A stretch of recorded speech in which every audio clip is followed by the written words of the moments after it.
kami dari setir kanan diundang oleh Hyundai untuk melakukan test drive jarak jauh nih menggunakan Ioniq 5 Bluelink dan Hyundai Ioniq 6 juga.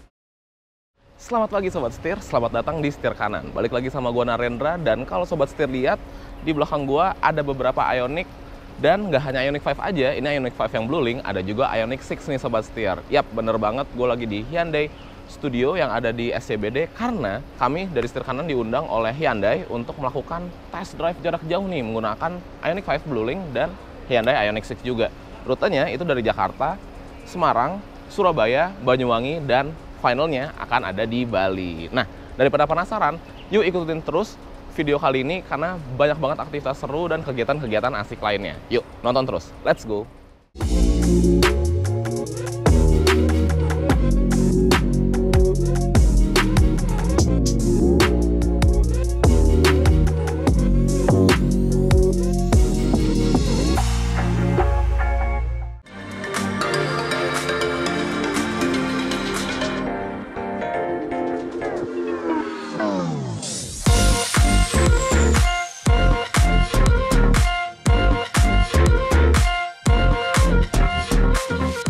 Oke Sobat Setir, jadi tadi udah mampir ke pabriknya Hyundai, dan di dalam itu sayangnya nggak boleh bawa kamera. Tapi gue mau cerita sedikit bahwa di dalam itu ada perakitan dari mobil CKD yang dirakit oleh Hyundai di Indonesia nih. Salah satu contohnya yang ada di sebelah gue yaitu Hyundai Ioniq 5. Selain itu juga ada Stargazer X juga, dan ada Hyundai Creta. Dan bahkan bukan hanya untuk market Indonesia saja, melainkan juga untuk market ekspor nih. Jadi banyak unit yang setir kiri juga, kayak tadi beberapa keretanya tuh ada setir kiri. Terus Stargazer-nya juga ada setir kiri. Tapi kalau untuk Ioniq dirakit eksklusif hanya untuk market di Indonesia gitu kurang lebihnya. Dan canggih banget di dalam karena di bagian perakitan Ioniq 5 itu ada pemasangan baterai. Nah, itu satu lain juga. Jadi pas Ioniq-nya lewat dipasang baterai. Kalau yang lewat bukan Ioniq kayak Stargazer atau Hyundai Creta itu nggak dipasangin baterai gitu. Jadi efisien banget dan udah serba canggih. Jadi ada beberapa bagian yang dilakukan oleh robot. Jadi udah robotik, kayak di bagian pemasangan jok itu udah nggak pakai manusia lagi Sobat Setir. Manusia tetap ada, tapi hanya untuk meng-QC atau ngecek apakah kerjaannya bener atau enggak. Tapi sisanya pemasangannya itu sudah menggunakan tangan robot. Jadi emang udah canggih banget pabrik HMME ini. Mantap. Lanjut lagi, kita next perjalanan destinasi selanjutnya. Let's go.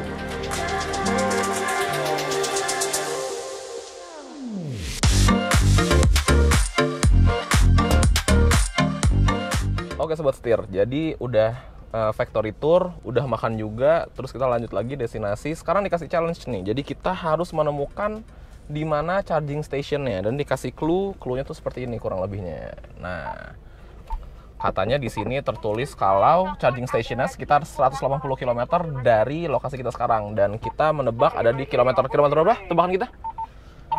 207. Nah, itu dia. Jadi langsung aja kita buktikan. Let's go.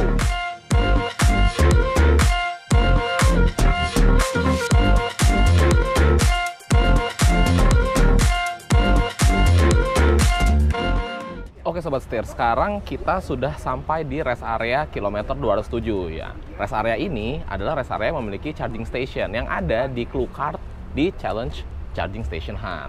Nah, gue mau info. Jadi tadi pas berangkat, posisi baterai Ioniq 5 mobil tim gue itu di 81% dan sekarang di 28%.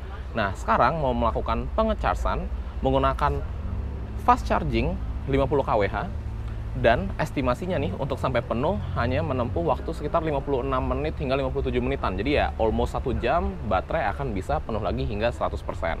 Nah, kalau 100% Ioniq 5 dapat menempuh range sekitar 450-an kilometer karena unit yang gua pakai ini adalah unit yang long range-nya nih Sobat Setir. Kurang lebihnya kayak gitu. Jadi sekarang kita nunggu dulu kalau baterainya udah terisi, maka kita akan melanjutkan perjalanan lagi menuju ke Semarang. Ikutin terus.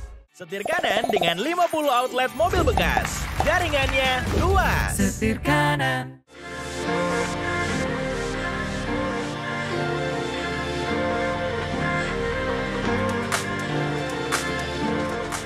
Oke Sobat Setir, jadi sampai di rest area kilometer 379, baterainya tersisa sekitar 5%. Gokil. Dan sisa range-nya itu sekitar 14 km. Tapi no worries karena di sini ada Charging station ultra fast charging di 200 kW. No problem. Selamat malam Sobat Setir. Sekarang udah di rest area kilometer 379. Ini stop selanjutnya setelah tadi ngecharge. Sekarang di sini kita ngecharge lagi. Nah, kalau yang ini ultra fast chargingnya itu gede. Dia di sekitar 200 kW nih Sobat Setir. 200 kW itu kebagi jadi 2 port. Ada port kiri, port kanan. Yang kiri untuk 100, yang kanan juga untuk 100 nih Sobat Setir. Nah, ini adalah mobilnya tim nomor 7.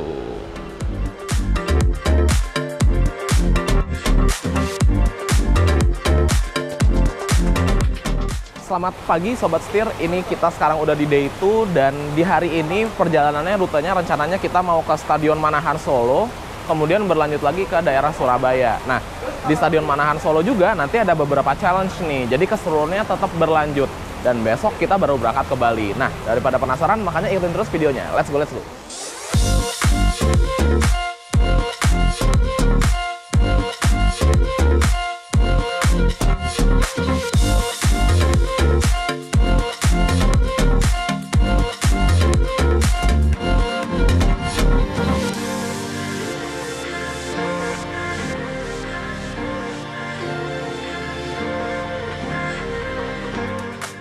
Halo Sobat Setir, berlanjut ke hari kedua. Sekarang kita lagi di Solo nih dan akan melakukan challenge, yaitu Battery Efficiency Challenge.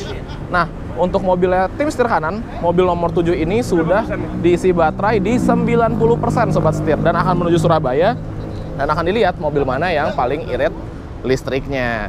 Nah, kami sebenarnya sudah mempersiapkan strategi, yaitu tidak akan menggunakan AC dan kelistrikannya. Jadi kita akan lihat ya, menang nggak ya kira-kira. Oke Sobat Setir, ini keadaan di dalam mobil nih. Jadi kacanya kita buka sedikit aja dan kita silang sama kaca yang di depan. Terus nggak pakai AC total, nggak ada lagu juga, panas banget. Sekarang di berapa nih Bang Opot? Konsumsinya 8,3 kilometer per kilowatt hour. Oke, tadi berangkat posisinya sebenarnya baterai di 89 ya. Iya. Sekarang itu di 87. Oke. Lanjut terus.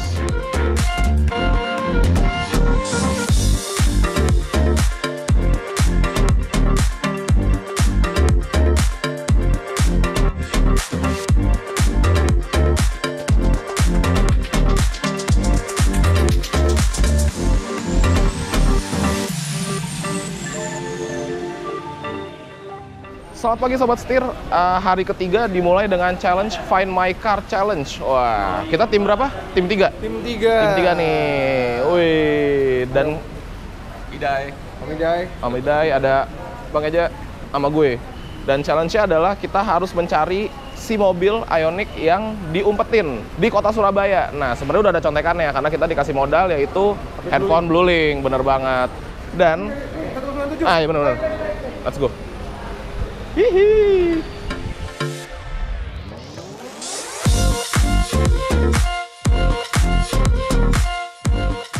Oke, kita udah di Ciputra World dan iya betul Pak, di kiri Pak. Nah, ini nih mobil nomor 6. Oh, ada orangnya lagi. Sesuai sama HP Blueling. Sudah ketemu nih dia mobilnya nih Sobat Setir. Oke, langsung aja kita masuk.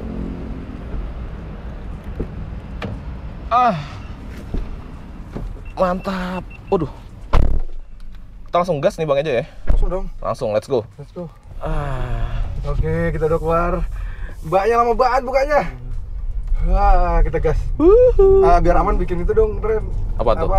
Maps kayak biar ya siapa tahu. Oke. Wah, ini kita harus cepet nih. Gimana cara kita yang pertama ya, Ren? Yo, dong. Iya. Kita harus semangat. Karena challenge-nya terlalu susah sebenarnya ya. Mungkin karena kita ya jago banget aja kali ya. Waduh. Canda. Jalan gede kita langsung kiri. Lurus. Udah aman ya. Aman. Takutnya saya tadi keluar lewat belakang, nggak lewat depan, jadi agak keder. Benar. Oke. Nah, Ioniq 5 ini yang varian long range baru ya, udah pakai Blueling. Udah Blueling, betul. Ini enak banget. Dan sama kayaknya di Bluelingnya di Ioniq 5 ini lebih responsif ya. Gue sih ngerasanya gitu. Iya. Betul, setuju. Dibanding mungkin kalau yang di adik-adiknya kayak di Stargazer atau di kereta, ini lebih responsif. Lebih responsif. Karena pemakai Stargazer saya pribadi, dan kadang di Stargazer tuh loadingnya lebih lama tuh. kalau mau nyalain klakson atau unlock mobil. Tapi ini tadi kita buktiin sendiri Cepat banget. responsif banget sih, cepat Responsif sih. banget. Dan letak lokasi mobilnya juga exact ya. Exact, benar. Tadi. Oke Sobat Setir, sudah berhasil kembali ke hotel setelah tadi dari Mall Ciputra World buat ngambil si Ioniq 5-nya nih. Dan sayang banget tim setir kanan nyampe balik ke hotel di posisi kedua. Tapi nggak masalah, karena semangatnya tetap posisi pertama dong. Tuh. Ini dia, tadi kita naik mobil yang ini nih Sobat Setir. Number 6. Apa? Nanti kita sikat lagi ya di challenge-challenge selanjutnya. Ikutin terus.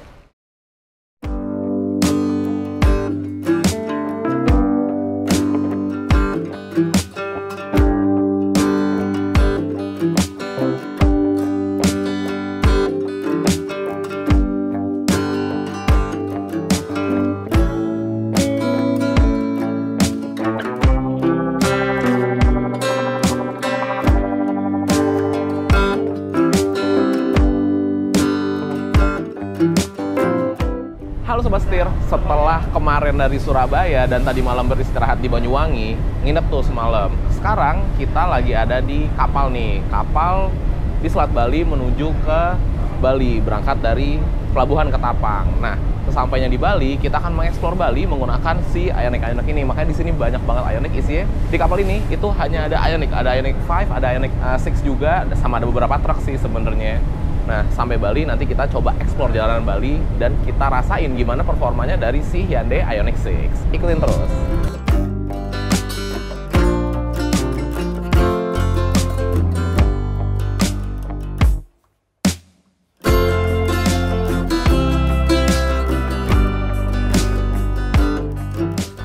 Oke Sobat Setir, nah akhirnya mendapatkan kesempatan untuk mencoba langsung si Ioniq 6.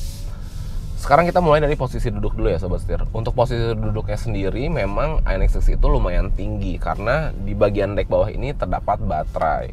Cuman karena dia memiliki jok elektrik, kemudian setirnya juga dapat diatur secara tilt and teleskopik, maka gue tetap bisa mendapatkan posisi berkendara yang paling ergonomis versi gue. Selain itu, yang menarik lagi, di jok ini terdapat relaxation mode. Jadi kalau kita set posisi relaxation itu, maka kita akan mendapatkan posisi duduk yang paling santai. Sebenarnya itu bukan untuk driving ya, tapi untuk lebih ke kita lagi menunggu di mobil atau kita lagi nyantai. Nah, itu bisa menggunakan si relaxation mode. Itu mantep banget Sobat Setir. Nah, kemudian gue mau ngebahas masalah si blind spot-nya Sobat Setir. Kalau untuk urusan blind spot memang di Ioniq 6 ini itu minim sekali karena terdapat kamera 360. Kemudian juga terdapat spion yang gede banget ukurannya. Jadi untuk melihat sekitaran tuh gampang banget, no issue lah Sobat Setir. Nah, menariknya versi Korea terdapat Ioniq 6 yang menggunakan kamera di bagian spionnya. Sebenarnya gue udah pernah review tuh waktu itu pas mobilnya masih sebuah konsep di Spark. Jadi posisi layar itu berada di bagian dashboard nih. Nah, sayangnya karena ini merupakan varian yang spion biasa, spion cermin kaca, maka tidak terdapat layar di bagian dashboard yang melainkan digantikan dengan sebuah wing LED di bagian kanan dan bagian kiri gitu. Jadi untuk urusan blind spotnya sih menurut gue minim banget dan terbantu banget dengan si kamera 360-nya. Kemudian Sobat Setir, gue mau ngebahas masalah kekedapan kabinnya nih. Untuk kekedapan kabin yang pasti tidak terdengar suara mesin karena memang tidak ada mesinnya. Karena ini sebuah kendaraan EV gitu. Lalu untuk road noise-nya juga suara ban nggak ada yang bocor karena bannya menggunakan sebuah ban premium yaitu Pirelli P Zero Electric. Jadi tidak bocor ke dalam. Terus untuk suara motor atau suara mobil nih kayak sekarang di sebelah gue ada mobil mau lewat juga ya tidak terdengar gitu loh. Memang experience yang ditawarkan oleh Ioniq 6 adalah sebuah experience yang premium Sobat Setir. Kemudian gue mau ngebahas masalah bantingannya. Nah, karena gue di perjalanan ini mencoba dan bertukar-tukar mobil dengan Ioniq 5 dan Ioniq 6, maka bisa dibilang Ioniq 6 ini sedikit lebih keras jika dibandingkan dengan Ioniq 5. Memang fokusnya sih beda ya Sobat Setir ya.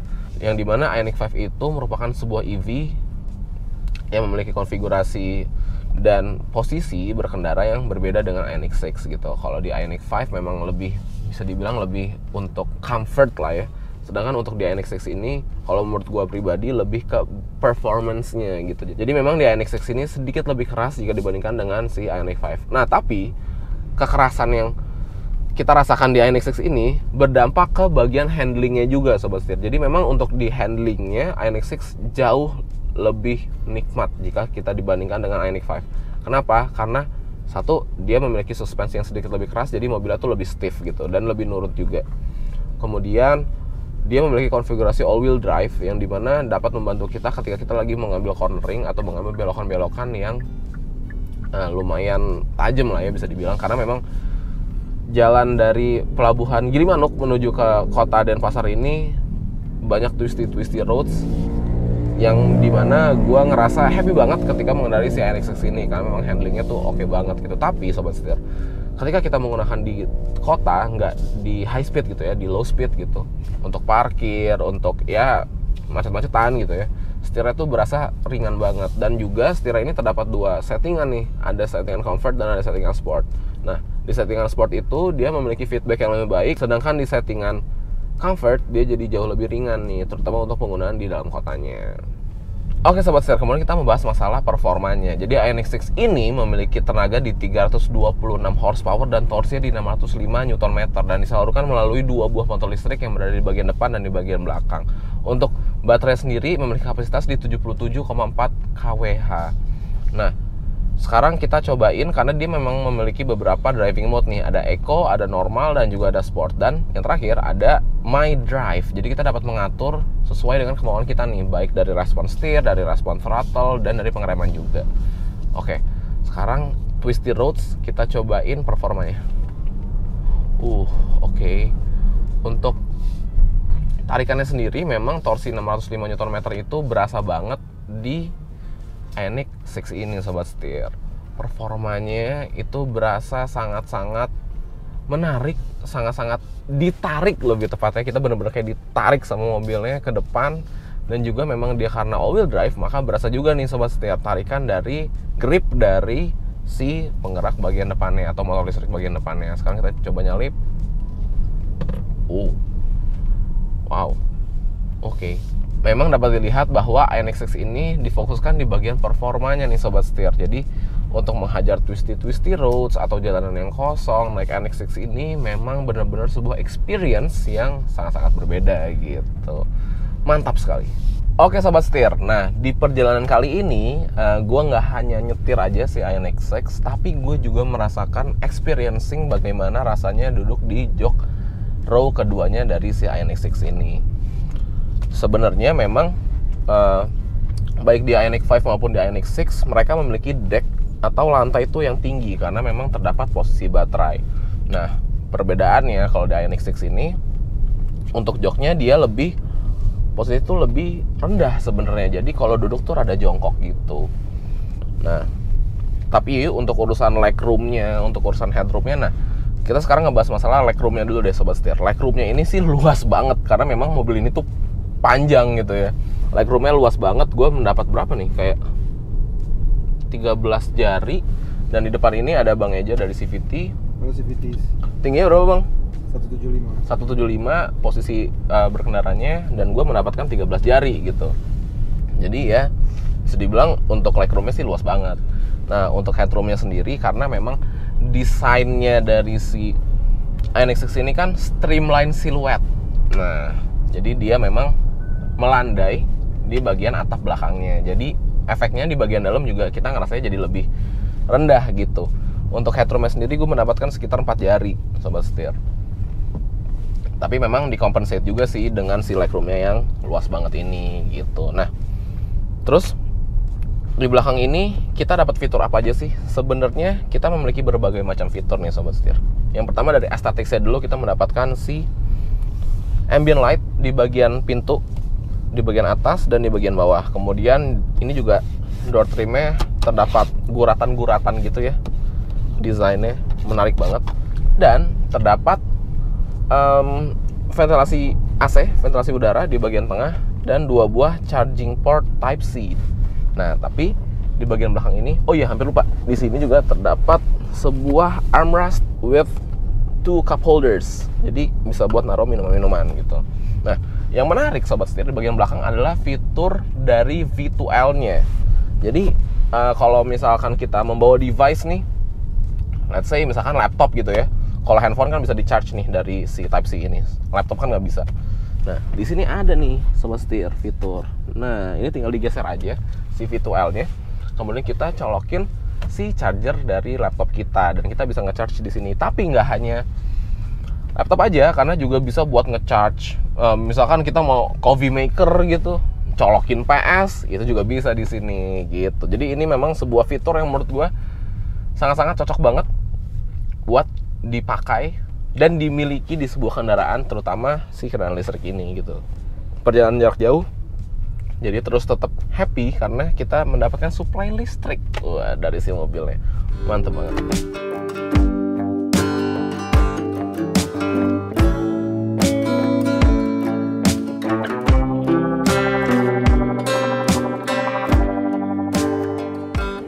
Oke Sobat Setir, berarti begitulah kesimpulan dari perjalanan kami kali ini. Kalau dilihat memang Ioniq 5 dan Ioniq 6 ini memiliki karakteristik yang berbeda nih Sobat Setir. Di Ioniq 5 dia merupakan sebuah mobil yang bisa dibilang lebih orientasinya ke penumpang, sedangkan untuk Ioniq 6 ini lebih ke performanya. Kayak yang gue bilang tadi, Ioniq 6 sendiri memiliki horsepower di 326 dan torsi sendiri di 605 Nm. Dan memang dia memiliki konfigurasi yang all-wheel drive juga, yang dimana jauh lebih fun to drive, dan di Ioniq 5 juga jauh lebih nyaman untuk posisi duduk di bagian belakangnya Sobat Setir. Nah, sekian video kali ini. Jangan lupa untuk klik like, komen, dan subscribe, serta follow TikTok dan Instagram kami di @setirkanan_official. Gue Narendra, sampai bertemu di video selanjutnya. Salam setir kanan.